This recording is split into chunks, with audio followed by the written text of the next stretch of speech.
એક ગામ હતું, એમાં કરશન કાકા રહેતા હતા. કરશન કાકા ખટારો લઈને ગાયો ભરીને ઘેર આવ્યા એટલે ચોર આવ્યા, છોકરો જાગી ગયો અને ઝાડ ઉપર ચડી ગયો. એટલે એના પપ્પા ટપોટપ જાગી ગયા એટલે ઠોકર વાગી ડોલની, પડ્યા ઢગલામાં એક ફેણવાળો રાક્ષસ રહેતો હતો. એનો એવો શ્રાપ હતો, માથામાં વાગે તો જ મરે. એટલે કરશન કાકાએ તલવારથી કાપી નાખ્યો, તોય જીવતો છે. એમના પાછળ પડ્યો એટલે કરશન કાકા ચડી ગયા થોબલા ઉપરથી એમના છોકરો જે ચડે તે દડા મારવા માંડ્યા. એટલે માથામાં વાગ્યું એટલે પેલો રાક્ષસ મરી ગયો. એટલે ગામમાં ખબર પડે એટલે એમને કરશન કાકાએ ફરકાઈ ધજા. ગામવાળાને ખબર પડી જાય કે પેલો રાક્ષસ મરી ગયો એટલે ખુશ થઈને નગારા વગાડવા માંડ્યા. પછી ચગાવવા બાજુના ગામમાં ખબર પડે એટલે ચગાયા પતંગ ચગાય એટલે બાજુના ગામવાળાએ ખુશ થઈને ફટાકડા ફોડ્યા. જેવા ફટાકડા ફૂટ્યા એટલે બકરીઓ બે કરવા માંડી, કૂતરો ભસવા માંડ્યા, મગર નાચવા માંડ્યા. બાજુમાં યતી બાબા તપ કરતા તે જાગી ગયા કે ભાઈ આ તો આનંદનો પ્રસંગ છે.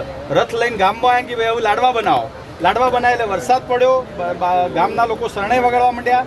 નાના છોકરા સટકોણ આકારની છત્રી લઈને ફરવા માંડ્યા, સસલો કૂદવા માંડ્યો.